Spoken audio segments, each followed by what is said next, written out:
m놓고 마이너스 나와 있는데 얘는 무조건 얘는 뭐다? 환원될 거라고 보시면 되죠. 왜? 대표적인 산화제야. 알겠죠? 자, 대표적인 산화제 얘기 좀 해보자. m놓고 마이너스 있고 또 CR2O 세븐, 그쵸? 발음하기 힘든데 걔는 뭐냐면 중크로뮴산 이온이야. 또 H2O2, 이산화 망가니즈 이런 것들 대표적인 산화제. 이거 좀 외우자고. 일단 산화수 구해야겠지? 몇이니? 산화수가 플러스 7. 그래서 얘는 산화제인 거죠.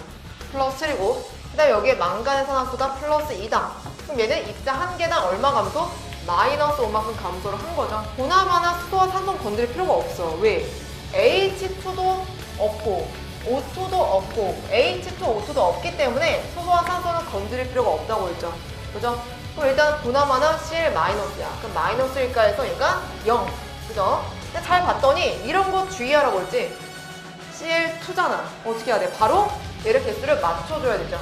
그럼 마이너스에서 0으로 입자 한 개당은 플러스 1 증가했지만 두 개니까 플러스 2 증가했다. 그럼 어떻게 해야 돼? 양변에 곱하기 5 빨리 써줘야겠죠. 이렇게 다시 10 얘는 곱하기 2 이렇게 빨리 해줘야겠죠. 이게 1단계지. 얘 실험식 뭐 나와? X 불러보세요. 실험식이 얘는 N2O 나오겠죠. 자, 얘는 뭐가 나오지? 얘는 NO가 나오고 얘는 NO2가 나오겠죠. 이게 실험식이죠. 그지? 근데 실험식이랑 분자식은 다를 수가 있는 거니까 분자량이 무조건 주어져야 된다는 거지. 분자량이 같은 양의 질소에 결합한 나와 있으면 같은 양이면 당연히 개수도 같은 수죠. 같은 물질일 경우에는 질량이랑 우리가 개수랑 비례한다고 했으니까 입자수가 같다라고 보시면 돼요.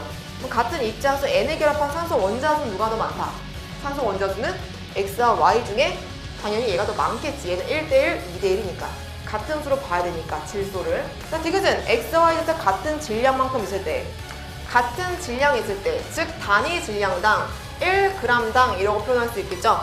1g당 질소의 수 이렇게 표현할 수 있겠지. 이거를 말로 표현하면은 되겠지? 그럼 수식으로 표현한다면 어떻게 표현해? 각각의 분자량을 1g으로 나눈 값이 분자의 몰수고 이거 곱하기 한 분자 내에 있는 질소의 수.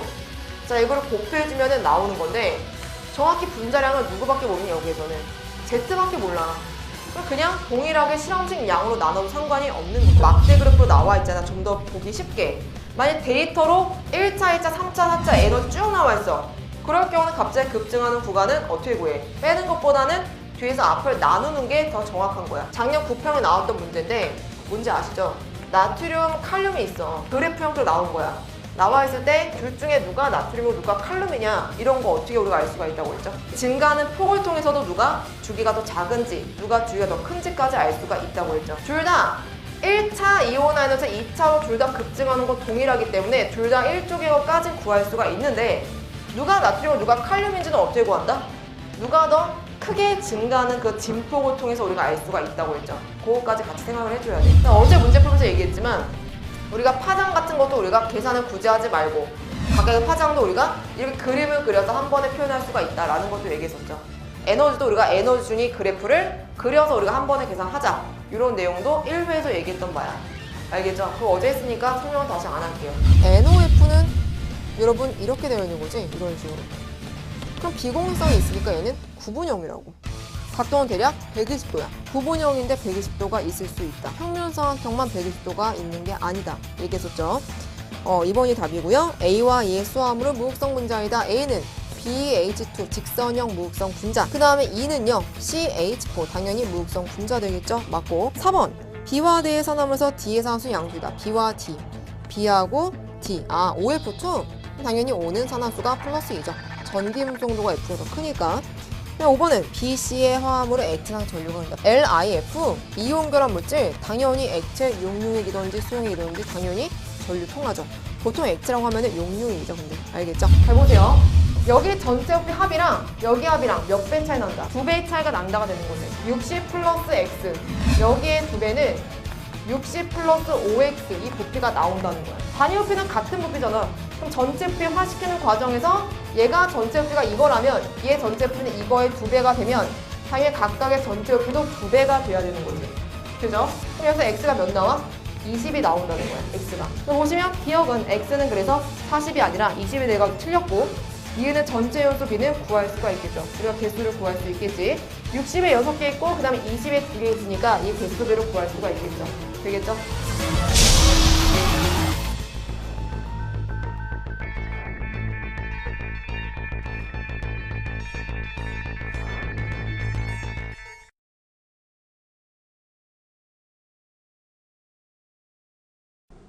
안녕하세요 여러분, 아우르마학의 김성은입니다. 자, 드디어 2015 수능이 이제 끝나는데요. 그래서 여러분들이 채점을 하신 상태일 텐데 정말 어떻게 봤는지 매우 궁금하고요. 제가 1년 동안 실질적 현장에서 이제 가르쳤던 학생들한테 이제 연락이 지금 오고 있는 시기인데 그 학생들의 평을 들어보니까 작년 수능에 사실은 뭐 크게 그렇게 난이도 차가 있었던 것 같지는 않다. 대체적으로 잘 봤더라고요. 그래서 일단 먼저 2015 수능 화학원 총평부터 한 다음에 그리고 문항에 대해서 분석을 하고 이어서 쭉 해설을 자세히 하도록 하겠습니다. 자, 일단 총평인데요. 첫 번째, 평이한 난이도였다. 그렇죠? 작년 수능이랑 비교했을 때는 거의 비슷한 난이도였는데 차이점은 크게 있죠. 작년 수능 같은 경우에는 뭔가 약간 지엽적인 문제들이 많았고요. 그래서 계산안, 쓸데없이 계산이 많은 그런 복잡한 문제용이 많았다면 자, 이번 수능에서는 정말 나와야 될 개념의 본질을 물어보는 그런 문제들만 쭉 20문항으로 구성된 매우 깔끔한 문항이 되겠다라고 얘기할 수가 있겠고, 그 다음에 두 번째로는 여기 나와 있듯이 방금 얘기했던 거랑 이제 비슷한 맥락인데요. 단원별 꼭 나와야 되는 이제 핵심 개념을 물어보는 문제들로 구성이 되었다라는 거죠. 그래서 어떻게 보면은 이제 퀄리티 면에서 봤을 때는 이제 작년 수능에 비교했을 때 올해 수능이 훨씬 좀 더 퀄리티가 높은 그런 문항들이었다라고 볼 수가 있는 거겠죠. 그쵸? 자, 그럼 넘어가서 이제 문항에 대해서 좀 보도록 하겠습니다. 자, 제가 이제 도표로 만들었는데요. 자, 문항이 20문항인데 그 중에서 이제 기본 문항, 그리고 자료 분석 문항, 킬러 문항으로 나눠봤습니다. 자, 기본 문항 같은 경우에는 말 그대로 기본적인 화학원에 있는 개념들만 알면 풀 수 있는 문항들, 그 문항을 기본 문항이라고 했고요. 얘는 전체 20문제 중에서 대략 12문항 정도를 차지하고 있는 거죠. 근데 이런 거 어떻게 맞춰야 되나? 당연히 공부를 하면 맞출 수 있는 부분이겠죠. 그래서 저와 같이 뭐 개념 완성부터 쭉 파이널까지 같이 공부한 학생들은 이런 부분에 틀린 학생들은 없었던 것 같아요. 자, 그 다음에 두 번째로는 자료 분석 문항인데, 자, 얘는 말 그대로 어떠한 그래프나 표가 나와 있을 때 그 그래프, 주어진 그래프와 표를 정확히 분석을 해서 답을 도출해내는 그런 유형이 되겠는데요. 자, 이번 수능에서 약간 어려웠던 문제가 바로 이온화 에너지. 그거 실수도 좀 많이 했을 것 같고요. 정답이 좀 많이 낮았는데 그런 이제 자료 분석 문항들 저희가 이제 킬러 문항의 두 번째로 이제 좀 중요한 비중을 차지하는 그러한 문항이 되겠죠. 그래서 얘는 대략 퍼센트가 25% 정도 차지하고 5문항 정도가 될 거고요. 그렇죠? 이렇게 볼 수가 있고 넘어가겠습니다. 자, 세 번째, 가장 여러분이 궁금해하는 지금 현재 고3들, 이제 고3이 되는 학생들이죠. 가장 궁금해하는 게 바로 이제 킬러 문항이 뭐가 나왔는지 가장 궁금해하실 텐데 역시 예상대로 1단원의 화학 반응식과 양적 관계와 중화 반응이 킬러 문항으로 등장을 했죠. 그래서 18번, 19번, 20번으로 쭉 마지막 4페이지에 일렬로 배열되어 있어서 여러분들의 시간 안배가 적절하지 않았으면은 풀 수 있어도 능력이 돼도 시간이 부족해서 많이 못 풀었을 거라는 거죠. 그래서 아무래도 문제의 퀄리티도 좋았고 난이도도 그냥 평이했는데도 불구하고 작년 수능에 사실 그 점수랑 1등급이 비슷하게 나온 거는 아무래도 시간 안배가 문제이지 않았을까라는 생각이 드는 거고요. 그래서 이렇게 해서 일단은 이번 수능 화학원에 대해서 분석은 여기까지 마치고 바로 해석 강의로 들어가 보도록 하겠습니다. 네, 이제 이어서 문제를, 그러니까 전 문항을 한 문항 한 문항 차근차근히 자세히 설명해 보도록 하겠습니다. 자, 1번 문항 보시면요. 자, 1번 문제에 틀린 학생은 설마 없겠죠. 그쵸? 있더라 하더라도 뭐 실수였을 텐데. 자, 일단 보시면은 물질 X에 대한 설명이다. 이렇게 나와 있죠. 그래서 탄소의 동소체 중에 뭐뭐는 이렇게 나와 있는데 각 탄소 원자가 4개의 인접한 탄소 원자랑 삼연질 모양이다. 그럼 얘는 무조건 다이아몬드죠. 그래서 이건 사실은 뭐 해설할 게 없고요. 자, 여러분 아시겠지만 1페이지는 별로 해설할 게 없죠. 그래서 일단은 그래도 보도록 하겠습니다. 자, 2번 문항 바로 넘어갈게요. 자, 2번 문항은 4가지 질소 화합물이다 나와 있는데 자, 여기에서 산화수를 물어봤죠. 제가 계속 강조했던 게 좀 쉽게 나오긴 했지만 수업 시간 강조했던 게 뭐냐면 이제 질소 화합물의 산화수를 분명히 물어볼 것이다. 학생들한테 매번 강조했었죠. 역시 문항에 나왔고요. 좀 쉽게 나온 거지. 그럼 이렇게 나와 있을 때 우리가 공유결합 물질은 전기음성도 차이에 의해서 우리가 산화수를 구할 수가 있고, 이온결합 물질 같은 경우에는 여기엔 이온결합 물질 없지만 이온결합 물질은 우리가 그냥 말 그대로 이온의 전하수가 산화수가 된다 이렇게 얘기했었죠. 그쵸? 그럼 일단은 쭉 한번 보시면 여기다 표현해 볼게요. 자, NH3 같은 경우에는 얘는 산화수가 얘는 마이너스 3이 되겠지. NH3는. 그 다음에 NO2는 얘는 산화수가 플러스 4. 그죠? 전기음성도가 산소보다 작으니까. 그다음 N2O는 얘는 산화수가 입자한계당 산화수가 플러스 1. 이렇게 될 것이고요. 그 다음에 HNO3. 자, 얘는 잘 나오는 물질이죠. 질산. 물에 녹았을 때. 자, 여기서 질소의 산화수는 플러스 5다. 그럼 이걸 통해 알 수 있는 건 마이너스 3부터 플러스 5까지 질소 산화수가 이렇게 나와 있다는 건 사실 질소의 원자과 전자수는 5개다라는 것도 알 수가 있는 거죠. 15족이다. 즉 최소 산화수 마이너스 3, 최대는 플러스 5다. 뭐 이런 것도 알 수 있죠. 산화수 중에 가장 큰 값은 플러스 5. 답이 4번이 되는 거죠. 되시겠죠? 그래서 이렇게까지 해서 일단 1번과 2번을 바로 해결했고요. 그 다음 3번 넘어가도록 하겠습니다. 자, 3번 보시면 3번은 자, 얘는 제가 준비를 했는데 자료를 보기만 지금 표현이 되어 있죠. 보겠습니다. 전자배치 나와 있는데요. 현대 원자 모형에서 바닥 상태 전자배치에 이용되는 원리 및 규칙이다. 자, 이건 기본적으로 다 아는 내용이죠. 그렇죠? 근데 여기에서 산소, 8번 산소인데 플러스일까의 바닥 상태 전자배치. 자, 이거는 사실은 뭐 고등학교 1학년 2학년 풀 수 있는 문제죠. 자, 산소인데 얘가 플러스일까? 그러면 산소 원자일 때 전자배치가 여기 어떻게 그릴 수가 있냐면, 여기 잘 보시면 일단은 산소는 8개의 전자가 있을 거 아니야. 그죠? 원자였을 때는. 그럼 여기에서는 우리가 이렇게 표현할 수 있겠지. 이런 식으로 여기 하나 더 있다. 뭐 상관없어. 쌍이 얘가 되든 얘가 되든. 이게 산소 원자의 바닥 상태 전자 배치고, 그럼 여기 전자가 나갔다. 그럼 당연히 쌍이 한 개가 없어지는 거니까 답은 2번이 되겠죠. 이게 이제 바닥 상태 전자 배치가 되는 거지. 자, 9평에서는 어떤 문제 나왔었냐면 얘가 원자일 때와 이온이 되었을 때 그때 우리가 에너지 갭 차이가 얼만큼 차이가 나는지 물어봤었죠. 그런 비슷한 문항이 출제됐다라고도 볼 수가 있겠지. 훨씬 쉽게 되겠죠. 자, 그 다음에 이제 4번으로 넘어가겠습니다. 4번. 자, 4번 보시면은 얘는 포도당 연소 반응의 화학 반응식과 이 반응의 물질을 화합물과 이제 분자로 분류하는 벤다이어그램이다 나와 있는데, 자, 일단 바로 보기로 넘어갈게요. 옳지 않은 걸 이제 고르라는 거죠. 자, 1번 보시면은 기억은 CO2이다. 이런 너무한 문제죠. 당연히 CO2고요. 2번은 이 포도당을 구성하는 원소는 3가지. 그쵸? 원소도 많이 이제 강조를 했었는데요. 이 원소라는 거는 물질을 구성하는 그 원소, 그 요소를 우리가 원소라고 얘기를 하는 거죠. 기본 성분. 그러면 얘는 탄소, 소, 산소로 3가지 원소로 구성이 되어 있다고 얘기할 수가 있죠. 자, 그 다음 3번은 1영역에 속하는 것은 1가지이다 되어 있는데, 1영역은 이제는 화합물이면서 분자가 아닌 애가 1영역에 들어가는 거지. 그 화합물이면서 분자가 아닌 거 찾아봐. 분자가 아닌 거. 근데 여기서 우리가 분자가 아닌 물질이 아예 없죠. 그럼 1영역은 아예 없는 거지. 1영역은. 그쵸? 그 답이 그래서 3번이 되는 거겠지. 되시겠죠? 여기 위에 나와 있는 물질 중에 분자 아닌 게 어디 있어? 근데 이거 아예 틀린 보기가 되는 거고요. 나머지는 할 수가 있겠죠. 바로 넘어가겠습니다. 5번으로. 자, 5번 문항에 이제 반응식들이 쭉 나와 있는데, 잘 보시면 산과 염기의 화학 반응식이다. 그쵸? 산과 염기의 반응이죠. 자, 기억 바로 보시면은 가에서 HCN은 시안산이죠. 아레니우스산이다 나와 있죠. 될까 안 될까? HCN. 자, 우리가 아레니우스산이라는 거는 말 그대로 진정한 산이야. 우리가 중화 반응에서의 산과 염기는 아레니우스에 의한 산과 염기만 된다고 했었죠. 걔네들 반응만 우리가 배우는 과정에서 중화 반응이다 얘기했었는데, 그런 아레니우산의 특징은 뭐니? 물에 녹았을 때 상태는 수용액 상태가 돼야 되고요. 물에 녹았을 때 H 플러스를 이온화할 수 있는 그런 물질을 아레니우산, 물에 녹았을 때 OH 마이너스를 원래 갖고 있었으면서 OH 마이너스를 이온화할 수 있는 그러한 염기를 아레니우스 염기. 그럼 여기에서는 HCN 지금 기체 아닌가를 질문할 수가 있지만 아니죠.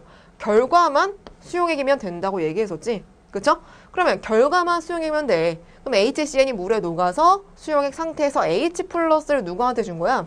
H2한테 준 거죠. 그럼 H 플러스를 물속에서 이온화한 거니까 얘는 당연히 아레니우산이 되는 거야. 되겠죠? 하지만 얘는 염기긴 하나 아레니우스 염기는 아니겠지. 얘는 브랜스로리의 염기라고 얘기를 해줘야겠죠. 되시겠죠? 뭐 그렇게 얘기할 수 있고. 기억은 맞고요. 니은은 나에서 얘는 브랜스테롤이 염기이다. 자, 브랜스테롤이 염기는 H 플러스 받는 물질이죠. 그럼 H 플러스를 받는지 봅시다. 나와 있네요. 잘 보시면 얘가 질소의 비공유성 한 쌍이 있을 텐데 얘는 우리가 구조식 그리면 어떻게 되냐면 N이 중심 원자고요. CH3가 이렇게 세 개가 붙어 있는 애야. 되죠? 이렇게. 그럼 여기에 비공유성 한 쌍이 있는 거니까 비공유성 한 쌍이랑 누가? HF랑 지금 배위결합 한 거지. HF에 H 플러스가 여기에 배위결합을 한 거죠. 자, 그렇기 때문에 H 플러스를 받아서 플러스를 띄웠다. 그럼 얘는 브랜스테롤의 염기라고 얘기할 수가 있고 얘는 그때 브랜스테롤의 산이라고 얘기할 수 있겠죠. 더불어서 로이스 산염기도 얘기할 수 있겠고 더불어서 짝관계까지 설명할 수가 있는 거겠지. 되겠죠? 되지. 자, 그 다음에 다반응식. 디귿. 다에서 OH-는 루이스 염기이다 되어 있는데 OH- 가능할까요? 자, H3O 플러스랑 OH-랑 지금 만나서 두 분자의 물 분자가 생겼다야. 되겠죠? 그럼 여기서 당연히 얘네들이 산염기 반응을 한 거고 정확히 본다면 얘도 마찬가지로 보세요. 자, OH-면 O에 지금 비공유쌍이 세 쌍이 있는 거라고 이렇게. OH-면 되죠? 이렇게 되는 거야. 그럼 H3O 플러스는 산소에 H가 3개가 있고 여기에 비공유쌍이 한 쌍이 이렇게 있어서 플러스를 띄고 있다고. 플러스를. 그럼 여기서 얘네끼리 뭐 한 거야? 역시 배위 결합을 한 거죠. 즉 산소 OH-에는 산소의 비공유쌍 한 쌍이랑 H2A는 H와 이렇게 배위 결합해서 얘가 H 플러스로 끊어지게 되면 다시 H2O, H2가 되는 거겠죠. 역시 마찬가지로 루이스 염기, 루이스 산 또는 브랜스테롤이 염기 산으로도 얘기할 수 있겠다. 그죠? 이렇게 설명하면 어떤 학생들 항상 이렇게 질문을 하죠. 브랜스테롤이 산염기는 짝관계 설명할 수 있어야 하는 거 아닌가요?를 질문을 하는데요. 그거는 필수 조건은 아니야. 즉 짝관계를 설명 못해도 반응물 관계에서만 H 플러스에 주고받는 관계가 있으면 브랜스테롤이 산염기가 되는 거죠. 얘는 둘 다 되는 거다. 되시겠죠? 답이 그래서 5번이 되겠습니다. 네, 자, 그 다음에 6번 넘어가겠습니다. 자, 6번은 쉬운 문제죠. 두 가지 탄화수의 화학식이 다 나와 있고요. 자, 여기서 실험식 나와 있는데 자, 실험식이라는 건 여러분 아시겠지만 실험식이라는 거는 가장 간단하게 이제 개수비로 표현하는 게 실험식이 되는 거죠. 그럼 얘는 기억 나오고요. 그쵸? 그 다음 니은 이중결합이 있다. 공통점이래. 자, 일단 구조식 그려볼게요. 제가 구조식을. 자, 보시면은 첫 번째 물질은 CH3가 양옆에 지금 두 개가 있고 탄소가 지금 하나가 있는 거죠. 두 개가. 그럼 얘는 어떻게 돼? 이렇게 되겠네요.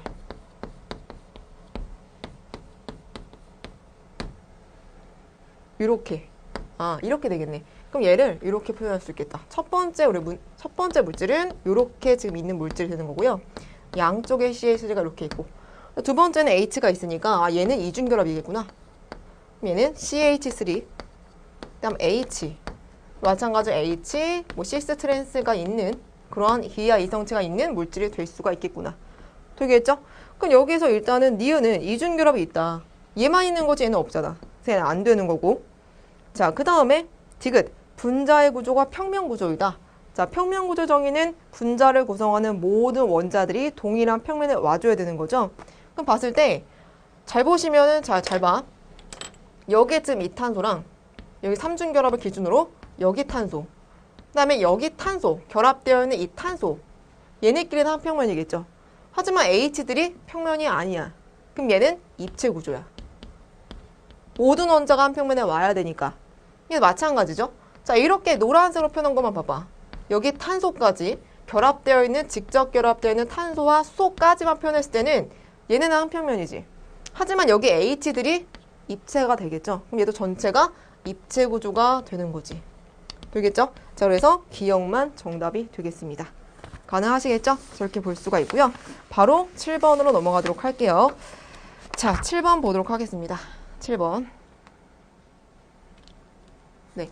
자, 7번 보시면, 자, 얘는 우리가 빅뱅 관련된 이제 문제가 나와 있는데요. 자, 이런 문제 역시도 이제 주는 문제가 되겠죠. 그래서 어렵지 않은 문제가 될 것이고, 자, 일단은 보도록 하겠습니다. 자, 기억 보시면, 기억은 뭐 중성자이다 나와 있는데, 자, 얘가 지금 여기 들어가는 입자가 중성자냐. 자, 이걸 물어보고 있죠. 잘 보시면 이미 헬륨 원자에게 만들어졌어. 이미. 근데 지금 질량수가 3이야. 질량수가 4야. 그럼 뭐만 들어가면 돼? 그렇지. 중성자만 들어가면 되는 거지. 되죠? 그럼 여긴 반대로 뭐가 들어가야 돼? 얘는 양성자가 들어가야 돼. 그래서 얘가 수소 플러스니까 얘는 뭐랑 같은 거야? 양성자 하나랑 같은 거죠. 되겠죠? 그럼 여기에는 지금 수소였을 거야. 양성자가 하나인. 되죠? 그 다음에 지금 질량수가 하나만 늘어나야 되는 거니까 여기 질량수가 3인 이런 삼중수소 원자 핵이 있었겠지. 되겠죠? 자, 그럼 기억 보시면 기억은 중성자이다. 맞게 되는 거고요. 니은은 이 동위원소의 원자핵이다. 얘는 틀렸겠죠? 니은은. 동위원소라면은 양성자수 같아야 되는데 양성자수가 다른 거므로 원소의 종류가 다르다라고 볼 수 있고, 자, 디귿은 질량분의 전환한 값이 가장 큰 것은, 그쵸? 이게 될 수가 있겠죠? 최대값 1이 나오겠죠? 되시겠죠? 답이 기억과 디귿이 되는 겁니다. 자, 그 다음에 이제 8번 넘어가겠습니다. 자, 8번 보시면 얘도 그냥 쉬운 문제인데 개념만 정확히 알고 있으면 어렵지 않은 문제죠. 자, 분자가 4가지가 나와 있고요. 이 분자를 우리가 입체 구조인지 구조에 따라서 또는 극성인지 무극성인지를 이제 분류하는 문제가 되겠는데, 자, 일단 보겠습니다. 기억부터. 자, 가의 공유전자쌍의 수가 4개인가를 적용할 수가 있다. 공유전자쌍은 4개인가? 그러면 얘는 HCl CO2 되는데 아니오에서도 지금 OF2랑 CH4도 다 공유전자쌍의 수는 4개가, OF2는 2개지만 CH4는 4개죠. 그럼 CH4가 안 되니까 안 되는 거지. 그쵸? 그래서 기억 안 되고. 니은에 해당하는 분자에는 비공유 전자쌍이 있다 되어 있는데, 그럼 한번 분류를 해볼까요? 지금 여기서. 그쵸? 한번 나눠보는 게 좋겠다. 자, 일단 입체구조인가로 넘어갈게요. 입체구조인가 니은에 뭐가 들어갈 수 있는지. 자, 입체구조인가 넘어가 보시면, 자, 니은에는 뭐가 들어갈 수가 있을까? 입체구조. 여기서는 HCN 직선형 입체구조 안 되고 CO2 안 되고 OF2 구분형 안 돼. 그럼 여기는 CH4밖에 안 들어가. 되죠? 그러면은 니은에는 분자에는 비공유 전자쌍이 있다. 입체구조의 얘가 되는 거죠? 아니오에는 뭐가 들어가? 그럼 나머지 HCN 입체구조 아닌 거, 그 다음에 CO2, 그 다음에 OF2 되죠? 그러면 니은에 해당하는 분자에는 비공유 전자쌍이 있다. 그쵸? 질소의 비공유쌍 한 쌍 있고, 그지? O의 비공유쌍 2쌍씩 있고 양옆에 여기에 지금 당연히 비공유쌍 있는 거죠? 그럼 니은 맞네요. 비공유쌍이 공통적으로 있고, 그 다음 디귿은 기역과 리을이 공통으로 해당하는 분자의 모양은 정사면체이다. 자, 기역과 리을, 그렇죠? CH4가 되는 거니까 정사면체가 맞겠네요. 가능하시겠죠? 그래서 답이 5번이 되겠습니다. 되겠죠? 자, 그 다음에 이제 9번인데요. 자, 9번부터는 잠깐 쉬었다가 이어서 바로 해설해 보도록 하겠습니다. 네, 이제 9번부터 이어서 보도록 하겠습니다. 자, 9번 보시면요. 자, 얘는 산화환원 반응식 문제 완성하게 나와 있죠. 자, 여러분 정말 중요하다고 많이 강조했었는데, 이런 식의 대표적인 이제 산화환원 반응식으로 출제가 됐고요. 역시 개수를 완성하는 게 가장 주된 이제 포인트가 되는 거고, 두 번째로는 뭐 전자이동 몰수 중요하다 했는데 그거는 이제 묻고 있진 않네요. 알겠죠? 자, 일단 시작해 보도록 하겠습니다. 자, 반응식부터 표현해 볼게요. 반응식. 자, 반응식이 K, MnO4 나와 있고요. 얘는 대표적인 산화제라고 했으니까 분명히 환원될 것이다 예상할 수가 있겠죠. 자, K, MnO4 그리고 HCl 있고, 자, 염산이네요. 자, 얘가 반응해서 KCl, 자, 이온결합 물질, 그다음 MnCl2 그리고 8H2, 얘는 지금 개수가 나와 있고요. 그 다음에 OCl2 개수가 이렇게 나와 있네요. 되겠죠? 자, 그러면 우리가 산화수법을 이용해서 산화환원 반응식 개수를 완성을 하면 되는 문제. 자, Mn의 산화수 몇이니? 얘는 플러스 7이죠. 그쵸? Mn의 산화수가. 근데 얘는 산화수가 플러스 2야. 그럼 얘는 입자 한 개당 마이너스 5만큼 감소했죠. 되겠죠? 그냥 한 개씩밖에 없고 확인했고. 자, 두 번째로는 누가 산화됐는지 보나마나 CL일 거야. 왜? CL2가 있으니까. 그죠? 그럼 마이너스 1에서 0으로 입자 한 개당 플러스 1만큼 증가했어. 근데 몇 개야 지금? 10개죠? 그럼 곱하기 10을 해줘야 되고, 그럼 여기에는 얘가 10개가 변했구나 일단 쓰는 거죠. CL이 있긴 하지만 나중에 맞추고. 그럼 얘가 플러스 10만큼 증가했으니까 마이너스 10만큼 감소해야 하므로 동시성이니까 얘는 두 개의 개수가 바뀌어야 돼. 앞에다가 2를 일단 써주면 되는 거죠. 되죠? 자, 그 다음에 원자의 개수 맞춰보면 돼. 자, K부터. 자, K는 지금 2개 있고, 2개 있어. 2개 없어. 2개를 표현해줘야 되고요. 그 다음 MN이 지금 2개 있네요. 자, 2개 있고, 근데 산소가 몇 개 있어? 8개 있지? 산소 8개 있으면 역시 8개 있어야 돼. 맞아, 떨어졌고. 그 다음 수소가 몇 개 있니? 수소가 16개 있네요. 근데 여기 지금 앞에 보시면은 10개밖에 없어. 보나마나 얘가 개수가 16이란 소리야. 자, 왜? CL이 지금 10개가 산소 바뀌었지만 여기 CL과 여기 CL 있죠? 다 해보면은 16개 나오는 거죠? 얘가 개수를 16개로 바꾸면 돼. 그럼 10개만 산화수가 바뀌었고 6개는 그냥 이온으로 붙어 있는 거죠. 그러니까 완성된 산화환원 반응식이죠? 자, 그래서 기억이 환원제다 바꿔야 되고 니은과 디귿이 맞는 보기가 되겠죠. 이제 어렵지 않은 문제 유형이었고요. 근데 여기서도 제가 강조했던 게 분명 뭐 질소 산화물을 가지고 문제가 나올 수 있다고 얘기했었고 질소 산화물은 아니지만 어쨌든 산화환원 반응식 출제가 됐죠. 그다음 두 번째로는 뭐 하나의 물질이 산화되거나 환원되는 문제가 나올 수 있다고 했는데 사실은 뭐 그런 어려운 문항을 물어보고 있진 않아서 매우 다행인 거고요. 그래서 쉬운 문제 난이도로 출제가 됐다라고 생각하시면 되겠습니다. 자, 그 다음 10번 넘어가도록 할게요. 자, 10번은 이제 구안인과 사이토신을 갖는 유칼레오타이드의 결합 과정이다 나와 있는데 얘도 되게 쉽게 물어봤지. 자, 강조했던 것들 역시 다 나와 있는데요. 자, 기억 보시면은 가와 나가 결합하여서 다가 될 때 가의 당과 나의 인산이 결합한다. 그쵸? 당이 주축이 되는 거죠. 당을 주축으로 당에 인산도 결합하고 그 다음에 염기도 결합을 하는 거죠. 그러면 당연히 인산과 당이 결합을 할 것이고요. 이때 결합은 수소 결합이 아니라 공유 결합이다 라고 표현할 수 있어야겠죠. 자, 그 다음 니은에는 염기에는 확장된 옥텟이 있는 게 아니라 그런 원자가 있는 것이 아니라 인산에 존재하는 거죠. 자, 인산의 인이 바로 확장된 옥텟을 만족하고 있는 대표적인 이제 입자가 되는 거고 그다음 디귿은 뭐 4개의 수소 결합하는 물질 없죠. 2개, 3개로 우리가 정해져 있는 거죠. 구안인과 사이토신은 3번 그 다음 아데닌과 티빈은 2번의 수소 결합을 하는 거죠. 답이 그래서 1번이 되겠습니다. 좀 어렵게 출제가 된다면 뭐 구조 같은 거 물어볼 수 있겠죠. 당은 뭐 평면 구조냐 뭐 이렇게 물어볼 수 있고 입체 구조고 염기 같은 경우에는 고리만 표현해가지고 고리를 이루는 원자들은 평면 구조다 뭐 이런 것도 제가 알려드렸었죠. 이 정도까지만 기억하시면 될 것 같아요. 자, 그 다음에 11번 넘어가겠습니다. 11번은 이제 자료가 준비되어 있으니까 자료를 같이 보면서 자, 문제를 해석해 보도록 할게요. 자, 11번은요. 자, 원소 X와 Y로 구성되어 있는 여러 가지 물질들이 질량으로 이제 표현이 되어 있는데 자, 이 질량을 보시면은 사실은 뭐 7g, 14g, 21g, 28g 7의 배수야. 그럼 누군지 알죠? 이것도 수업 시간 여러 번 얘기했지. 자, 우리가 어차피 출제가 되는 물질들은 정해져 있는 물질들. 우리가 알고 있는 대표적인 물질들이야. 그죠? 근데 이렇게 7의 배수로 결합을 한다. 그럼 얘는 분명히 질소가 될 거야. 그죠?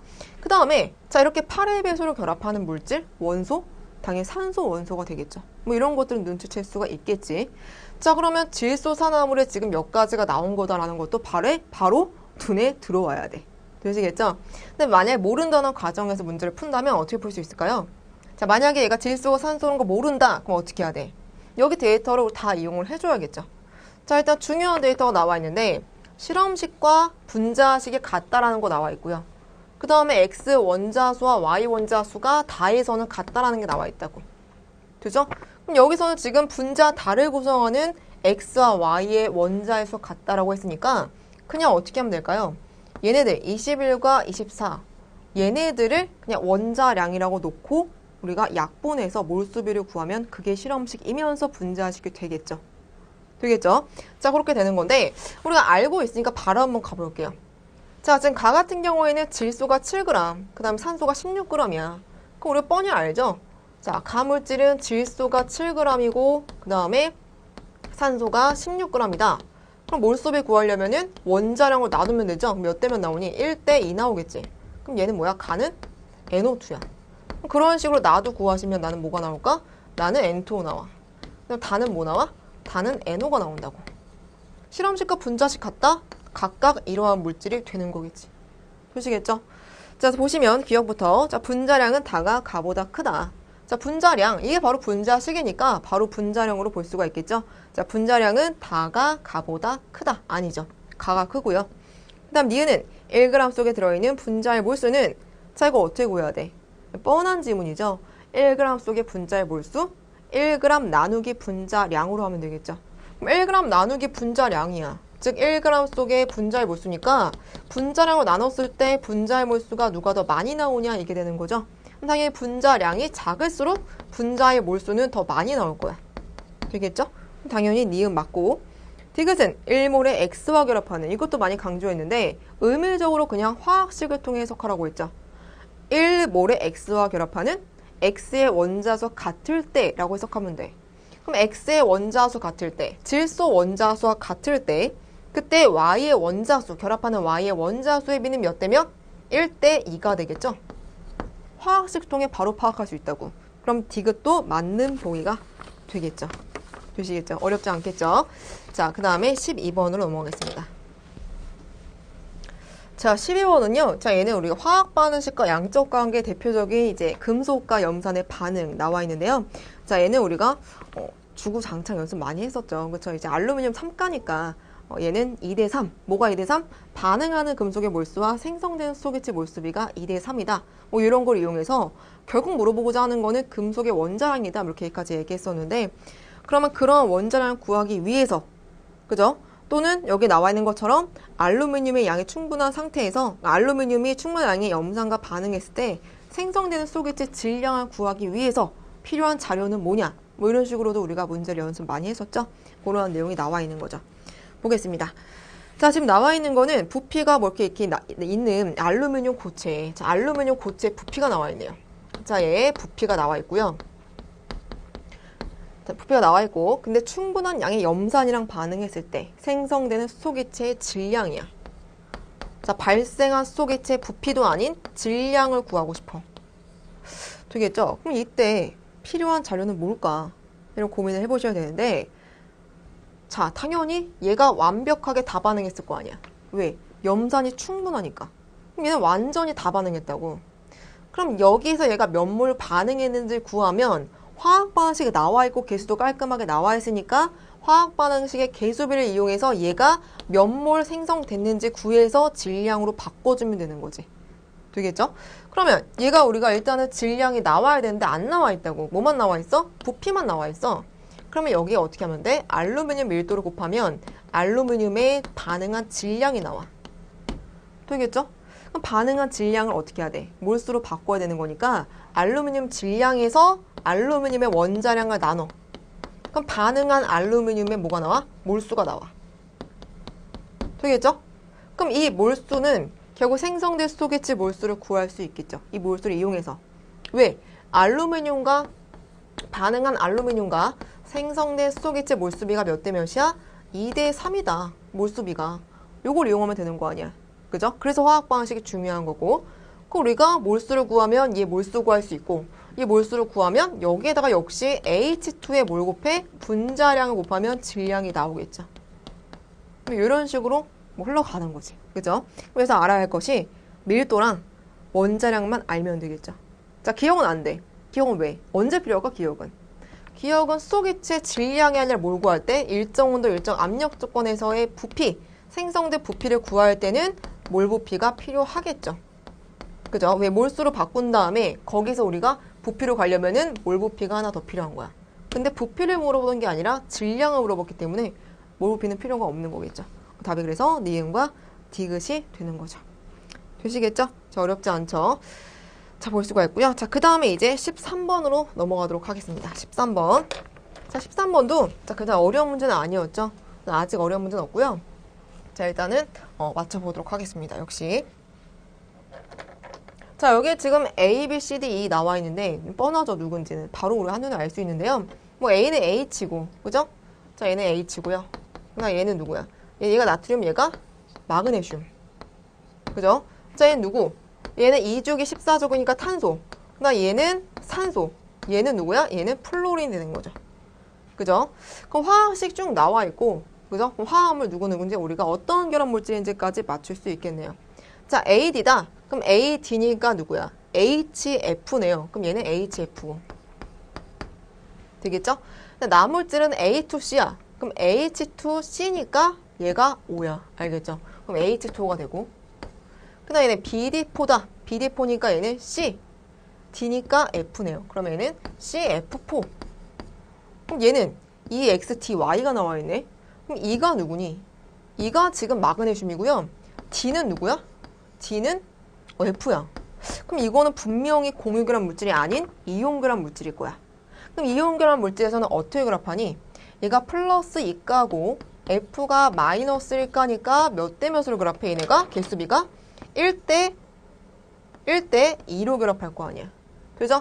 그럼 X는 1, Y는 2가 되는 거네요. 이온결합 물질 MgF2. 그죠? 자, 그럼 봤을 때 보겠습니다. 기억부터. 자, 공유결합 화합물은 3가지이다. 그죠? 3가지 가나다가 되는 거고요. 니은은 분자의 결합각은 나가 다보다 크다. 분자의 결합각 나는 몇 도? 대략 몇 도? 얘는 대략 9분형이면서 104.5도고요. 얘는 정사면체 109.5도죠. 다가 더 크고요. 틀렸고. 디귿 라에서 x는 y보다 크다. 라에서 x는 y보다 작지. 되겠죠? 틀렸네요. 답이 1번만 되겠죠? 되시겠죠? 자, 그 다음에 14번 넘어가겠습니다. 자, 14번 보시면은 뭐 바닥 상태인 원자, 자, A부터 D까지의 원자과 전자수. 자, 원자과 전자수는 고유한 값, 절대 안 바뀌는 값이라고 했죠? 홀전자수나 뭐 체유각 전자나 이런 것들은 우리가 사실은 전자 배치에 따라서 바뀔 수 있는 값들인데 원자과 전자수나 뭐 조기나 주기는 절대 안 바뀌는 값. 무조건 원자 상태, 바닥 상태 전자 배치로 생각을 해줘야 된다. 강조했던 바죠. 원자과 전자수 나와 있고요. 그 다음에 홀전자수와 차가 나와 있는 거지. 그죠? 그럼 일단 얘네들의 원자과 전자수와 그 차를 한번 우리가 표현해 볼게요. 자, 먼저 자, 질소부터 14번이죠. 자, 질소는 얘는 지금 원자과 전자수, 홀전자수 이렇게 나와 있는데 자, 원자과 전자수는 얘는 5야. 그죠? 홀전자수 몇 개? 3이지. 15조 원소가 홀전자수가 가장 많다고 했고요. 그럼 얘는 2가 나오고. 되죠? 그 다음에 플로린은 몇이 나와? 플로린은 원자과 전자수 7, 홀전자수 하나. 그럼 얘 몇 나오니? 얘는 6 나오겠네. 되겠죠? 자, 그 다음 나트륨은 원자과 전자수, 홀전자수 다 하나야. 그럼 얘는 0 나와. 자, 그 다음에 황은요. 원자과 전자수, 홀전자수, 그럼 얘는 4 나오겠네. 4. 되겠죠? 이렇게 바로 되겠지? 그럼 얘가 2, 6, 0, 4가 되는 거야. 그럼 A, B, C도 다 나왔네. A가 나트륨, B가 질소, C가 황이고 D가 플로린 되겠죠? 자, 그럼 바로 한번 가보겠습니다. 기억부터. 전기음성도가 가장 큰 원소는 D이다. 전기음성도 가장 큰 거 F, 플로린 맞죠? 야, 니은은 전자가 들어있는 오비탈의 수는 C가 B의 2배이다. 자, 전자가 들어있는 오비탈의 수는 C가 B의 2배이다. C가 누구냐면 C가 황이었고요. 그 다음 B가 누구야? B가 질소죠. 그럼 B가 질소야. 그럼 전자가 들어있는 오비탈의 수, 이게 몇 개니? 얘는 1s2, 2s2, 2p3. 끝. 그죠? 자, 얘는 1s2, 2s2, 2p6에다가 3주기죠? 3s2, 3p 4개야. 되겠죠? 그럼 개수 세어보면은 C가 B의 2배 안 나오죠? 몇 개일까요, 얘는? 하나, 두 개, 셋, 넷, 5개. 바닥 상태라고 했죠? 혼투의 규칙 만족했으니까 5개의 전자가 채워져 있고요. 오비탈 5개. 얘는 몇 개? 하나, 둘, 3. 얘는 하나. 얘도 마찬가지로 혼투의 규칙 만족했을 거니까 얘도 마찬가지로 3개 채워져 있겠죠? 그럼 얘는 2배 안 나오죠? 틀렸고. 그 다음 디귿은 네온의 전자 배치를 갖는 이온의 반지름이다. 얘는 D하고 A를 물어봤네요. 자, D하고 A. D가 F야. 얘가 A네요. 그럼 네온의 전자 배치? 등전자 이온의 관계 맞아. F는 F-, NA는 NA+, 입자는 당연히 얘가 크다. 왜? 핵 전화량이 얘가 크니까 핵의 인력이 커서 입자의 크기는 작을 수밖에 없다. 되겠죠? 그럼 답은 기억과 디귿이 되는 거죠. 되시겠죠? 자, 이렇게 해서 일단 14번까지 우리 문제를 풀어봤는데요. 잠깐 칠판 좀 깨끗하게 정리를 하고요. 자, 이어서 15번부터 같이 또 보도록 하겠습니다. 네, 이어서 15번부터 같이 또 해설을 하도록 하겠습니다. 자, 15번 문제는요. 자, 주기적 성질의 이온화 에너지, 순차적 이온화 에너지 문제가 나왔는데요. 자, 이 문제가 정답률이 좀 꽤 낮았죠. 그래서 보통 학생들은 자, 이게 몇 족인지 어떻게 파악을 할 수가 있냐. 기본적으로 순차적 이온 에너지가 갑자기 급증하는 구간에서 우리가 원자과 전자수를 통해 족을 알 수가 있다고 하는데 여기 약간 애매하게 나와 있지 않냐? 지훈이 많은 문제였긴 했는데요. 그러니까 평상시에 이런 문제 나왔을 때 사실 우리는 모의고사 통해서 많이 연습을 했기 때문에 비슷한 문제를 많이 풀어봤죠. 자, 이 문제는 바로 눈에 보이는 그런 문제가 되겠습니다. 자, 일단은 먼저 이 그래프, 수업 시간 했던 이 그래프부터 파악해 볼게요. 자, 참고 자료라고 제가 지금 표현을 해놨는데, 자, 이 그래프는 다 알고 있는 그래프죠. 자, 뭐냐면 첫 번째 이 밑에 있는 이 곡선이 1차 이온화 에너지고요. 두 번째가 2차, 맨 위에 있는 게 3차 이온화 에너지 그래프입니다. 그럼 여기에서는 강조했지만 가장 1차에서 가장 이온화 에너지 큰 애가 누구냐 물어봤을 때는 당연히 헬륨이야. 하지만 여기서 우리는 2, 3주기 원소들만 표현했다 했으니까 1차에서 가장 이온화 에너지 큰 애가 누구냐 하면 네온이 되겠죠. 그 이유는 그 차수에서 전자 하나 뗄 때 그때 옥텟이 깨지는 애가 무조건 최대를 나타낸다. 이렇게 얘기했었죠. 그럼 1차에서는 무조건 네온이 최대고요. 2차에서는 보이죠? 1차에서 네온이 10번이야. 네온이 최대고 2차에서는 지금 그 다음 원자번호 나트륨이고 3차는 마그네슘이 최대라는 거지. 그죠? 이러한 그래프 우리가 이미 배웠던 거야. 그럼 바로 우리가 문제 적용시켜보면 눈에 이제 바로 보이는 문제가 되는 거죠. 자, 2, 3주기 원소라고 했는데 1차 가장 크다. 1차 가장 크다? 우리 일단 네온이라고 볼 수가 있겠죠. 자, 1차 가장 큰 애가 누가 있죠? 얘겠죠. 그럼 얘가 네온이라고 볼 수가 있고 그 다음에 2차 가장 크다. 그럼 얘네 얘. 그럼 얘가 나트륨이다. 원자번호가 연속적으로 했으니까. 그 다음에 3차 가장 크다. 얘네. 그럼 얘는 마그네슘이다라고 볼 수 있어. 그럼 얘가 문제인데 얘는 원자번호가 연속적으로 했기 때문에 플로리네가 될 수가 있고 또는 알루미늄이 될 수가 있죠. 둘 중에 뭐가 될까 관건이야. 보세요. 1차 이온 에너지를 마그네슘이랑 비교했을 때 더 작아. 그럼 얘는 플로린이 아니라 누가 되는 거다? 얘는 예외, 더 작아지는 알루미늄이 된다는 거죠. 이렇게 파악할 수 있다는 거지. 자, 그래서 답이 이제 5번이 되는 건데요. 기억부터 차근차근 볼게요. 자, 기억 보시면 원자 A가 옥텟 규칙을 만족하는 양이온이 되는데 필요한 최소 에너지는 2A다. 자, 이것도 여러 번 얘기했지만 얘가 안정한 이온, 옥텟 규칙이 되는데 필요한 에너지는 플러스 이가가 될 때까지 흡수하는 에너지죠. 그 에너지는 뭐라고 표현해야 돼? 2A가 아니야. 1차 플러스 2차겠죠. 그죠? 틀렸고. 얘는 원자과 전자가 느끼는 유효 획선화. 같은 주기에서 원자 번호 증가할수록 커진댔죠. 원자 A가 D보다 크다. 얘기할 수 있고. 디귿은 3주기 원소는 주기는 안 바뀌는 거 나트륨, 알루미늄, 마그네슘 3주기다. 얘만 2주기 원소가 되는 거네요. 답이 그래서 5번이 되겠죠. 되시겠죠? 자, 그 다음 넘어가겠습니다. 16번으로. 자, 16번 문항. 자, 얘는 지금 우리가 대표적인 문제를 많이 풀어봤는데 얘도 별거 아니죠. 단순히 지금 이 조건이 더 증장했다라는 거. 지금 시료 2가 X와 Y 혼합물이고 질량 백분율 나와 있다라는 거. 질량 백분율은 강조했지만 그냥 질량처럼 계산하면 된다 얘기했었죠. 그래서 얘는 그냥 그런 기본적인 문제, 실험식 구하는 문제가 나와 있네요. 같이 한번 보겠습니다. 자, 문제는 뭐니? Y의 실험식을 물어봤다. 자, 그럼 어떻게 풀어야 할까요? 자, 일단은 차근차근 볼 텐데요. 시료 1이 탄화수 X다. 시료 2는 탄화수 X 플러스 Y인데 잘 보시면 X의 질량 백분율이 65%, 그럼 얘는 35%가 되겠네. 그죠? 자, 그럼 우리가 어떻게 봐야 되냐면 여기 나와 있는 게 증가한 질량 A관과 B관 나와 있는데요. A관은 뭐 염화칼슘관이겠고 B관은 뭐 NaOH 관이 되겠죠. 그쵸? 그러면 A관 시료 1부터 볼게요. 자, 시료 1부터. 자, 여기서 H의 질량 어떻게 구해?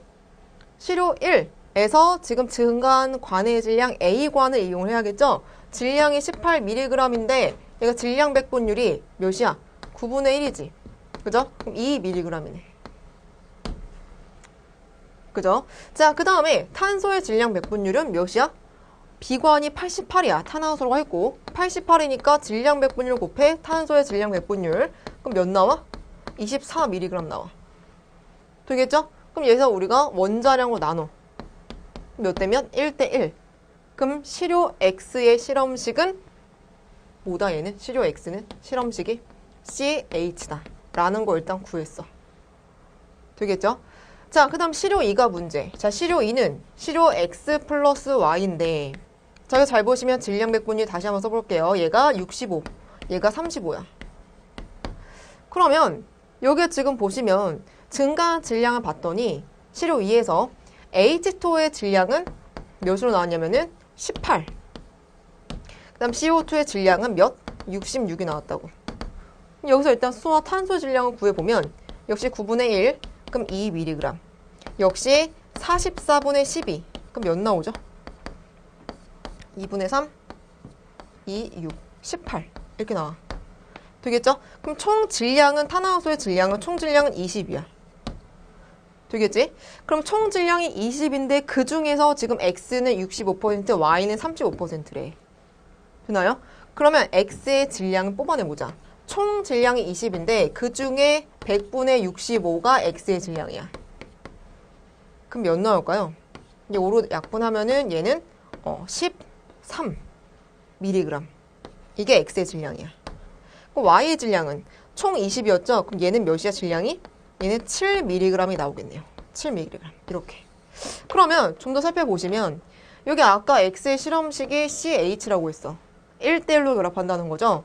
그럼 13mg이 나와 있는데 그럼 이 중에서 각각 탄소와 수소는 잘 보시면 여기 수소가 2mg이에요. 총 질량이. 되겠죠? 2mg이었고 여기서 탄소의 질량이 총 18mg이었다는 거야. 되겠죠? 근데 지금 얘는 CH야, 실험식이. 그럼 얘는 어떻게 구성되어 있을까? CH니까. 아, 탄소가 12mg이고 수소가 1mg이구나. 이렇게 볼 수가 있겠네요. 되겠죠?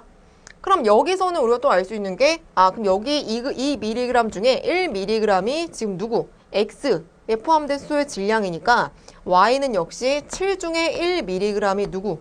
수소의 질량이고 6mg이 탄소의 질량이구나. 그럼 질량을 어떻게 하면 돼? 원자량으로 나눠서 하면 1대 2가 나오겠죠. 그럼 이게 실험식이 되는 거지.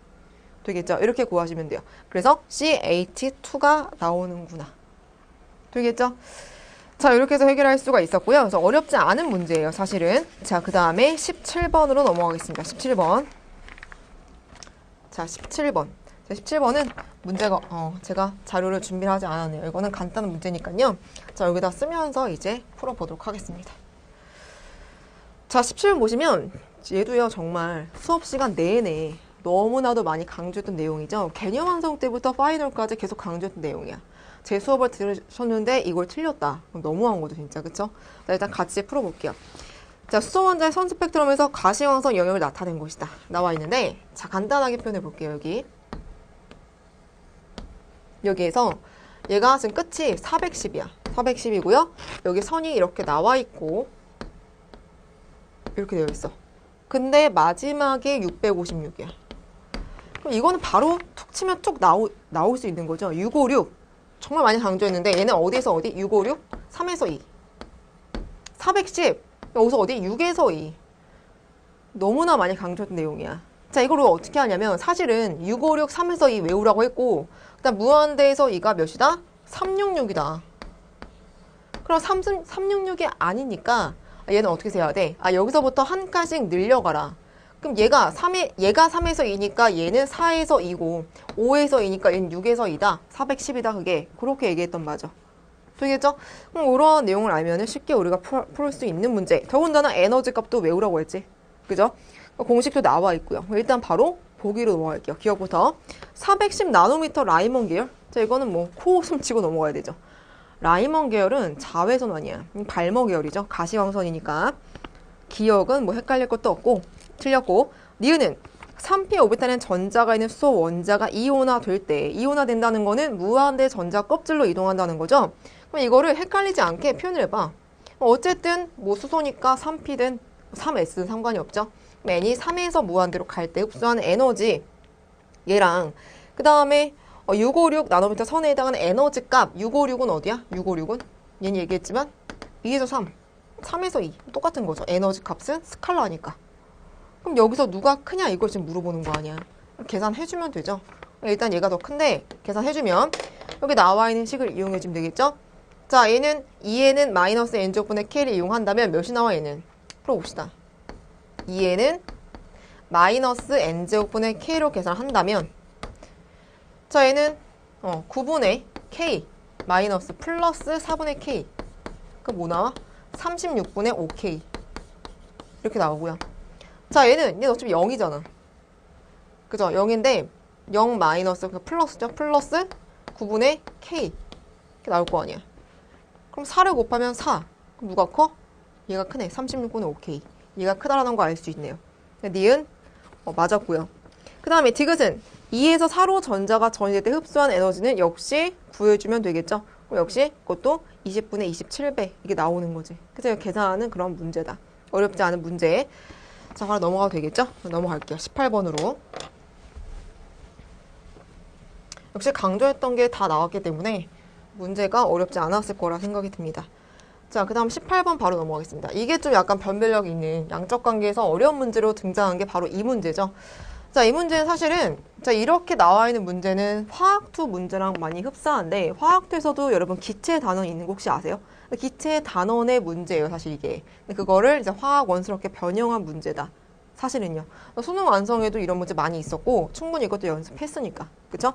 자, 양적 관계 문제 나와 있는데요. 차근차근 보도록 할게요. 자, 여기 지금 반응 계수 B와 가의 W 곱한 값을 구하시오 나와 있는데 자, 제가 정말 강조했던 내용. 자, 그래프가 이렇게 나와 있을 때 다시 한번 그려볼게요. 그래프가 이렇게 나와 있을 때 강조했던 내용이 뭐냐면 여기 좀 잘 보시면 반응식의 개수가 제대로 안 나와 있죠. B의 개수가 없어. 구해야 돼 먼저. 반응 개수 B를 구해야 되는데 가장 먼저 할 일이야. 근데 여기 잘 보시면은 A와 일정한 질량의 B야. 그는 반응물 중에 하나는 항상 일정해. 그리고 반응물 중에 하나는 항상 양을 계속 증가시키면서 반응시켜. 그랬을 때 지금 Y축은 뭐냐면 생성된 C의 양이야. 근데 기울기가 여기서 꺾여. 그럼 이건 뭘 의미하는 거다? 반응물들이 A와 B가 과량으로 남지 않고 완벽하게 싹 다 반응한 지점을 의미한다. 강조했었죠? 그거를 이용해 주는 거야. 그럼 당연히 질량 보존 법칙에 들어가야겠지. 그죠? 그럼 여기에 지금 나와 있는 게 지금 질량이 몇이 나와 있니? 얘가 지금 4g이고 5g이면 지금 B는 얼마큼 있었다? 1g 있었다. 그럼 질량으로 계속 가는 거야. 몰수를 우리가 통해서 표현해 줘야 되긴 하겠지만 그래서 이런 그래프도 강조했던 내용이죠. 자, 그럼 우리가 한번 대입해서 풀어봅시다. 잘 보시면 2A 플러스 BB는 2C다. 저렇게 나와 있어. 그죠? 개수부터 구하는 게 먼저라고 했어. 그럼 우리가 여기서 지금 얘가 4g 반응할 때 얘가 1g 반응하고 5g 생성된다. 질량비를 일단 구한 거야. 그럼 계속 질량비로 가보자는 거죠. 그럼 문제를 쭉 봤더니 잘 보세요. 여기에 지금 연결된 콕에 지금 A 2g, B 2.5g이야. 근데 과정 나를 봤더니 콕 1만 열어서 반응을 완결한 후에 분자수 B를 구했더니 B와 C가 2대1. 그럼 2대1 몰수 B라고 표현할 수 있겠죠. 그러면 질량을 표현해보자. A가 2g 있었고 B가 2.5g 있었는데 얘는 g이야. 근데 반응을 완료했더니 지금 누가 남아있어? 누가? B하고 C가 몰수가 2대1이야. 이건 몰수야. 이렇게 나와도 되겠죠? 되겠지? 그럼 우리가 질량비를 알고 있어. 몇 대 몇으로 반응한다? 4대 1대 5로. 그럼 얘가 지금 다 반응했다는 거야, A가. 그럼 얘가 2g 다 반응했을 때 얘는 얼마 반응하니? 0.5g 다 반응했을 것이고 근데 얘는 2g이 생성됐을 거야.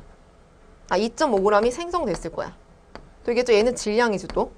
그러면 여기서 알 수 있는 게 처음에 C는 없었는데 2.5g 생성된 게 1몰이구나. 그럼 C의 분자량 나왔어. 분자량이 B죠. 정확히 얘기한다면. 근데 여기서는 얘가 지금 2몰 남았다라는 거야. 2몰 남았다. 되나요? 그치? 근데 처음에 2.5g 있었고. 근데 얘도 마찬가지. 여기 잘 보시면은 얘가 2g이 다 반응했다는데 그럼 우리가 여기서 통해 또 알 수 있는 게 뭐냐면 1몰이 생성됐어. 근데 지금 반응하는 개수비는 2대 B대 2야. 그럼 1몰이 생성됐다. 1몰이 반응했겠지. 여기서. 그럼 1몰이 반응했다. 근데 그게 2g이다. 그럼 얘는 분자량이 2다가 되는 거지. 되겠죠? 일단 여기까지 구할 수가 있겠죠? 자, 그 다음에 또 구할 수 있는 거 뭐가 있을까요? B의 개수를 구해야 되는데 여기 알 수 있는 거는 얘가 그냥 2몰 남았다 정도밖에 모르네요. 그죠? 아직은. 되겠지? 이렇게 일단 보고. 자, 그 다음에 두 번째로 넘어가서 자, 두 번째는 콕 1을 열어서 완전히 반응시킨 후 용기 속 기체 몰수비를 구한다. 근데 A하고 C가 또 2대 5다 이렇게 나와 있는 거죠. 자, 그러면요. 자, 여기서 우리가 어떻게 가야 될까 좀 생각을 해봅시다. 자, 보세요. 자, 일단 먼저 개수 B부터 구하는 게 목적이야. 그쵸? 그럼 B는 어떻게 구할 수 있을까요? 여기 다시 한번 봅시다. 잘 보시면 얘는 1몰이 생성됐어. 얘는 1몰이 반응했어. 근데 몇 몰인지 아직 몰라. 근데 2몰이 남았단 말이야. 그죠? 그러면 여기서 지금 2.5g 중에서 0.5g이 반응했을 때 2g이 남아있는 건데 그게 지금 2몰이니까 그죠? 그럼 1g일 때가 1몰이다 라는 것도 우리가 또 파악할 수 있겠네요. 1g일 때가 1몰이다.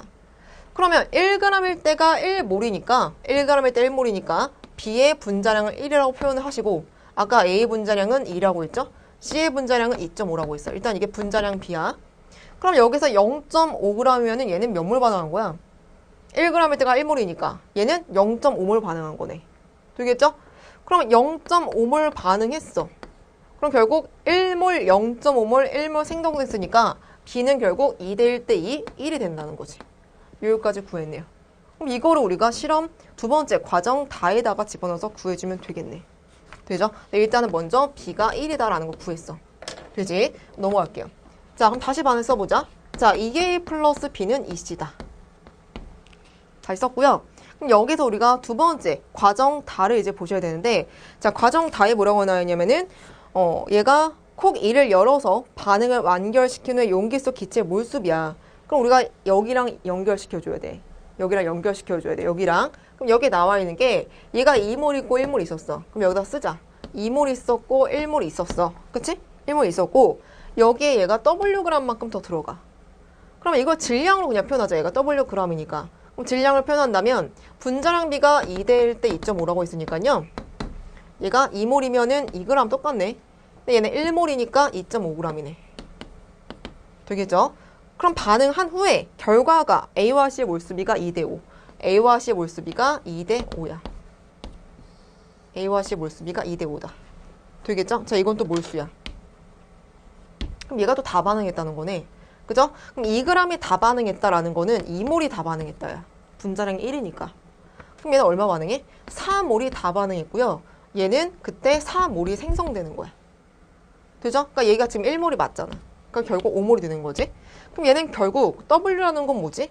W라는 거는 질량인데 여기서 4몰만큼 반응했을 때 2몰만큼 남아있는 거니까 W는 결국 6몰에 해당하는 질량이다라는 것도 알 수 있겠네요. 그럼 아까 A의 분자량이 2라고 했죠? 분자량 B가. 곱하면은 W는 몇이 나와? 12g이 나오겠네. 되겠죠? 그럼 B는 1이고 W는 12니까 곱하면 12가 나오는 거죠. 이해하시겠죠? 자, 일단 기본적으로 다시 한번 강조를 하는데 다시 한번 이쪽으로 와보시면 그래프가 이렇게 나와 있을 때 는 무조건 질량 보존 이용해서 이 지점은 완벽히 반응물들이 싹 다 반응한 지점이다 라는 걸 이용을 하고요. 그래서 각각의 반응식에서 반응하는 질량비를 구한 후에 그리고 가장 먼저 할 것은 양에 대한 관계를 고려해서 개수를 먼저 파악을 하자. 이런 것들 핵심 포인트죠. 되겠죠? 자, 이렇게 보시면 되고요. 그 다음에 19번으로 넘어가겠습니다. 19번. 네, 19번 보시면은 저 여기 이렇게 쭉 자료가 나와 있는데 중요한 거는 이주기라는 거고, 그쵸? 그 중에 하나는 금속 원소다. 그 다음에 XYZ 홀전자수의 합이 5라는 게 또 나와 있네요. 중요한 거죠. 홀전자수 표현해 봅시다. 자, 리튬부터 쭉 표현해 볼게요. 리튬, 뭐 베릴륨, 뭐 붕소, 뭐 탄소, 질소, 산소, 플로린, 네온까지 표현해 보면은 홀전자수는 하나, 얘는 없고 하나, 두 개, 세 개, 두 개, 하나, 0. 되겠죠? 근데 금속 원소가 있어야 돼. 그럼 얘네끼리 이렇게 금속이죠. 중금속이긴 하나 금속이라고 보면은 얘네들을 우리 얘기를 하는 거겠지. 그럼 여기에서 금속이 있으면서 홀전자 수합이 5가 돼야 돼. 그럼 무조건 질소가 들어가야겠죠. 어떠한 조합을 해도 3개를 합했을 때 5가 안 나와. 질소가 없으면. 무조건 질소는 들어가야 돼. 되겠죠? 그 다음에 중요한 정보가 피오베탈의 수는 원자 Y와 Z가 같대요. 전자가 채워지는 피오베탈의 수는. 피오베탈의 수를 표현해 볼까요? 피오베탈의 수. 자, 얘는 몇 개야, 얘는? 하나. 얘는 2개. 얘는 3개. 다 3개네, 이렇게. 그러면은 일단은 얘네는 탈락이네요. 그럼 얘네들 중에야. 되겠죠? 되겠지? 자, 그 다음에. 자, 여기서 또 볼게. 전자가 모두 채워진 오비탈의 수가 Y가 Z보다 크다. 그럼 전자가 모두 채워져 있는 오비탈의 수가 Y가 Z보다 크다야. 그럼 역시 또 오비탈의 수, 전자가 쌍으로 채워져 있는 오비탈의 수를 표현한다면 1s2, 2s2는 빼고 2p만 표현해 볼게요. 얘는 없어. 완벽히 채워져 있는 오비탈의 수가 없고요. 얘는 하나, 얘는 2개, 얘는 3개가 나와. 되겠죠? 그럼 Y가 좀 더 뒷번호라는 거 알 수가 있어. 질소는 무조건 포함이 돼야 되고. 자, 그 다음에 1차 이온화 에너지가 원자 Y가 Z보다 크다가 나와 있어. 그죠? 그러면 1차 이온화 에너지도 Y가 커야 되고 더 많이 채워져 있는 거, 그러니까 전자가 쌍으로 채워져 있는 오비탈의 수도 y가 커야 돼. 그럼 질소하고 산소의 관계는 안 되겠죠. 되겠죠? 그러면은 예상컨대 질소랑 플로린의 관계일 것이다 라는 거 예상이 또 가능해. 그럼 네온은 안 되나요? 그럼 네온이 된다면 어떻게 돼? 또 마찬가지로 전자 5개가 또 안 되는 거 아니야? 그쵸? 그러면 여기서 질소와 플로린과 또 누구다? 리튬이다 라는 게 또 예상이 가능하죠. 홀전자 수의 합으로. 되시겠죠? 자, 이렇게 우리가 볼 수가 있겠지. 자, 그러면은 이건 뭐 끝난 거죠. 자, 그래서 기억 보시면 X는 베릴륨이다. 아니고 리튬이다. 니은은 Y2에는 다중결합 있다. F2니까 단일결합일 거고. 그 다음에 디귿은 Z의 수화물 NH3죠. 분자의 쌍쌍 오메트는 0보다 크죠. 극성 분자니까. 답이 그래서 디귿 3번만 가능하겠지. 되시겠죠? 자, 이거는 우리가 홀전자수 강조 많이 했었고요. 이 홀전자수를 어떻게 표현하는지 뭐 이런 것도 다 연습했던 내용이니까 자, 이것도 무난하게 문제를 풀 수 있었을 것이다. 예상이 되는 거죠. 자, 그 다음 이제 마지막 20번 문제. 자, 중함하는 문제. 역시 킬러 문제로 나와 있는데요. 이것도 다 했던 거죠. 똑같은 유형. 그죠? 이렇게까지 제가 변형 문제를 만들어서 수업 시간에 모의고사에서 다 우리가 풀었던 그런 똑같은 문제 유형이 나와 있는 거죠. 그래서 보시면은 염산과 수나듐 수용액을 혼합한 간화의 자료이다. 이거 어떻게 풀었지? 똑같은 문제 모의고사에 있었죠. 어떻게 풀었냐면 HCl이 지금 30이고요. 그 다음에 얘가 또 10이야. 그럼 여기서 우리가 파악해야 할 것이 단위우피당 이온 모형인데 대친절하게도 구경꾼 이온들만 표현이 되어 있네요. 그러면 Na 플러스가 몇 개니? 3개 있어. 그 다음에 Cl 마이너스가 2개고요. 여기서는 Na 플러스가 몇 개 있어? Na 플러스가 2개, Cl 마이너스가 4개 있네요. 되겠지? 그러면 좀 더 표현을 볼 것이 여기 부피가 나와 있으니까 어차피 구경꾼은 반응 전과 반응 후에 개수 변화가 없어. 그럼 31대 지금 몇 개 있다? Na 플러스가 3개 나와 있는 거고요. 얘는 11대 2개가 나와 있어. 근데 이게 우리 정확하게 10ml 2개, 30ml 3개라고 얘기할 수 없는 것이 얘는 지금 전체 부피가 아니야. 단위 부피. 같은 부피를 표현한 것이기 때문에 당연히 어때? 얘는 입자술이 이렇게 표현하면 안 되겠죠. 농도를 이렇게 표현하면 안 돼. 그러면 뭘 기준을 잡느냐. 얘를 보시면 되죠. 작은 양. 10ml 있을 때 2개가 들어있다라고 가정을 한다면 상대적으로 30일 때는 몇 개 들어있어야 돼? 얘 3배니까 몇 개 있어야 돼? 6개가 있어야 되는 거야, 원래는. 되겠죠? 다시 11대 지금 몇 개 있다? 아, Cl-구나. 그러면 이게 아니라 어떻게 봐야 돼? 다시 표현해 볼게요. 자, Cl-가 11대 몇이 있어? 4개 있네요. 그럼 31대 몇 개 있어야 돼? 12개 있어야 한다. 얘도 상대값이지 사실은. 그죠? 정확한 값인지 나도 몰라. 근데 일단은 우리가 농도를 표현하기 위해서는 상대적으로 좀 더 부피가 작은 애를 기준으로 구경꾼 이온은 반응 전과 반응 후에 개수 변화가 없다라는 걸 이용해서 11대 4개였다면 30일 땐 12개가 나와야 한다. 얘를 기준으로 본 거죠. 이 부피를 기준으로. 되시겠죠? 그럼 12개가 나와야 되는데 몇 개만 나와 있어? Cl-가 2개만 나와 있네. 그러면 우리가 이 부피를 이 부피, 총합의 부피라고 전체 부피라고 본다면 이 부피의 총합의 전체 부피는 이 부피, 단위 부피에 몇 배 해줘야 돼? 어떻게 해야 돼? 12개가 나와야 되는데 2개밖에 없으니까 6배씩 곱해줘야 되는 거야. 즉, 이 부피가 6배만큼 있을 때가 전체 부피가 된다는 거지. 여러 번 강조했죠? 단위 부피를 전체 부피화해라. 여러 번 강조했던 내용이야. 되겠죠? 그래서 이 부피를 얘네들의 부피의 총합으로 본다면 얘네들 부피의 총합은 이 부피의 6배만큼 더 있어야 된다는 거지. 상대값을 표현을 하는 거죠, 지금. 되겠죠? 그럼 우리가 어떠한 식을 얻을 수가 있어? 즉, 30 플러스 x는 뭐다? 10 플러스 y 몇 배다? 6배다. 라는 식을 얻을 수가 있죠? 이것도 했던 거지? 그냥 두 번째로는 뭘 구할 수 있어? x와 y의 관계를 표현해보면 지금 x는 NaOH니까 Na 플러스가 지금 3개가 나와 있는데 사실은 18개라는 거야. 이 부피를 총 부피로 본다면 이 부피도 총 부피로 표현했을 때 그럼 여기선 지금 Na 플러스가 몇 개 있어? 2개 있지? y에는 2개 있는데 얘는 x에는 원래는 몇 개 있었다? 원래는 18개 있었다라는 거야. 원래는 이 부피를 총 부피로 봤을 때. 알겠죠? 그럼 어떤 관계 성립해?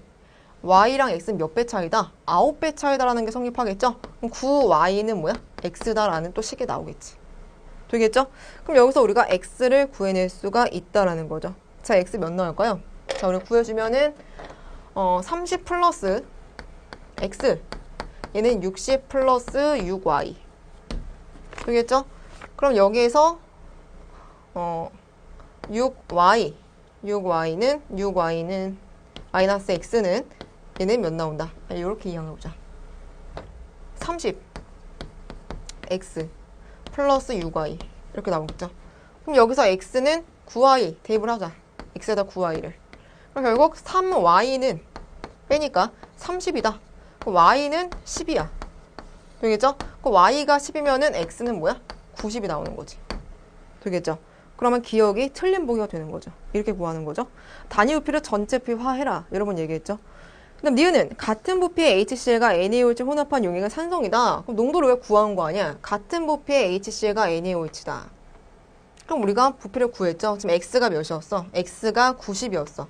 그럼 x가 90일 때 지금 몇 개 들어있는 거야? 18개. 30일 때 12개야.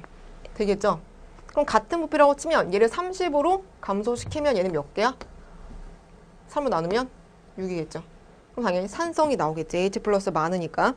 디귿은 중합 안에 생성된 물 분자 수는 가가 나의 6배이다. 자, 이것도 어떻게 하면 돼? 여기에 지금 Na 플러스가 2개를 가정을 했죠? 그럼 Na 플러스가 여기서 몇 개야? 18개. Cl 마이너스가 여기서 4개. 여기서 Cl 마이너스가 12개. 그럼 총 반응했을 때 12개의 분자가 만들어지고 여기서는 몇 개? 2개의 H2가 만들어지니까 6배다라고 얘기할 수가 있겠네요. 그래서 니은과 디귿이 정답인 거지. 되시겠죠? 자, 이렇게 해서 우리가 중화 반응 문제 이제 풀었는데 이거 되게 뿌듯했던 것이 수업 시간 여러 번 강조했던 내용이 동일하게 나와서 같은 유형을 풀어봤기 때문에 이제 문제 푸는 데는 어려움이 없을 거라고 생각이 들고요. 그래서 얘기했지만 총평에서 얘기했지만 난이도는 사실은 그닥 높은 편은 아니었어요. 그렇죠? 하지만 항상 난관이었던 게 18, 19, 20번 양적 관계랑 중화 반응 어려운 그런 킬러 문항들이 뒤에 많이 배치가 되어 있어서 좀 시간 안배에 많이 좀 부족하지 않았을까라는 생각이 드는데 자, 어쨌든 이렇게 정리하시면 되고요. 이 강의는 사실은 뭐 지금 현재 수능을 본 학생들보다는 앞으로 이제 수능을 볼 학생들이 많이 볼 텐데요.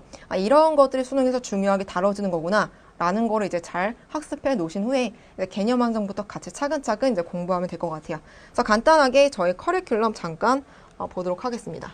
네, 제 커리큘럼 양식인데요. 그래서 여러분들이 뭐 자세한 내용은 사이트를 통해서 이제 확인을 하실 수가 있지만 간단하게 설명해 드릴게요. 자, 첫 번째로는 이제 개념 완성부터 시작을 하는데, 자, 이거는 뭐 거의 12월 초부터 이제 저는 강의를 찍기 시작할 것이고요. 여러분들은 뭐 겨울방학 동안 이제 완성할 수 있는 그런 강좌가 될 건데, 수능을 위해서 가장 중요한 건 사실 개념이죠. 문제풀이보다 더 중요한 게 사실은 개념이죠. 그래서 웬만큼 개념이 완성되어 있을 때 뭐 문제도 풀 수가 있는 것이고, 개념을 모르는 상태에서 어떤 문제도 풀 수가 없듯이 가장 중요한 개념이기 때문에 이번 겨울 동안 저랑 같이 개념을 완벽하게 이제 정립하셔야 되는 거고요. 그리고 이어서 이제 실력 완성 나와 있는데 이거는 여러분들이 가장 어려워하는 이제 킬러 문항도 아까 봤었죠. 뭐 양적 관계나 중화 반응 또는 뭐 산화 원형 그러한 중요한 정말 킬러 문항으로 등장하는 내용들이 아예 정해져 있기 때문에 그러한 문항들에 관련된 개념들과 그런 문제들 집중적으로 다루는 말 그대로 약점을 정복하는 그런 강좌가 그에 이어서 이제 개강이 될 것이고, 그다음 세 번째 이제 문제풀인데 얘는 말 그대로 이제 평가의 의도를 우리가 파악을 해서 기출 문제를 통해서 그리고 다양한 저의 뭐 EBS나 여러 가지 뭐 기존의 자료들을 변형한 문제들을 통해서 이제 문제풀이로서 개념을 다진 거를 트레이닝한 연습을 할 것이고요. 네, 마지막은 파이널이죠. 이 파이널은 두 단계로 나눠지는데 첫 번째가 완벽 적중 더 파이널이라는 거. 이번에 가장 인기가 많았던 강좌인데요. 개념 완성과 더불어 가장 인기가 많았었는데 완벽 적중 파이널이라는 거는 여러분이 이제 수능을 보기 직전에 그러니까 전체 개념을 다 같이 정리를 하고 관련된 기출문제나 여러 가지 시중의 EBS, 연계교재 그런 모든 문제들을 다 주관식 형태를 변형을 해서 완벽하게 개념을 알지 못하거나 또는 완벽하게 문제를 이해하지 못하면 다 틀리도록 그렇게 좀 이렇게 하드 트레이닝하는 연습을 하는 것이 완벽 적중 더 파이널이고요. 이어서 마지막으로 가장 평가원 문제랑 유사한 그런 실전 모의고사로서 여러분들이 이제 1년간 커리가 완성이 되는데 이 커리를 완성을 한다면 사실은 열심히만 따라와 준다면은 이번 수능도 2016 수능도 문제가 없을 거라 생각이 듭니다. 자, 이렇게 해서 일단 해설강의 좀 길게나마 이렇게 마치게 됐는데요. 여러분 수능을 보신 수험생들이라면 정말 수고 많이 하셨고요. 앞으로 저와 같이 공부할 수험생들이라면은 자, 이렇게 개념 완성부터 차근차근 함께 같이 공부하면 되겠습니다. 자, 그럼 여기서 해석 강의 마치도록 하겠습니다. 감사합니다.